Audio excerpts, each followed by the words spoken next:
ஓடிட்டு கரெக்டாக இருக்குது கரெக்டாக நீ எப்படி அதெல்லாம் அமுக்கூடாது அதெல்லாம் அமுக்கூடாது அப்படியே கேமரா சுற்று அப்படியே மேலே தூக்கு மொபைல் மேலே தூக்கு அப்படி சுற்று மக்கள் எடுக்கு ஆளுங்களே எடுக்கு கையங்கெல்லாம் அடிக்கூடாது அப்படி சுற்று அப்படியே சுற்று அப்படியே தெரியலையே உனக்கு வேறு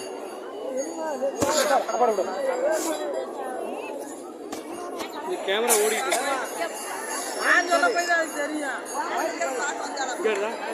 அப்படியே வெளில வரும் வலிக்குது எனக்கு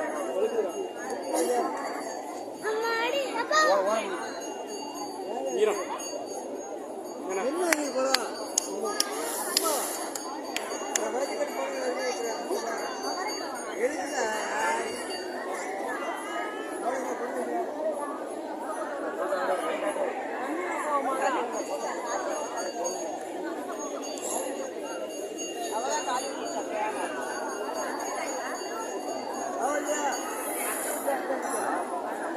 ஃபோன் பண்ணுறது இல்லை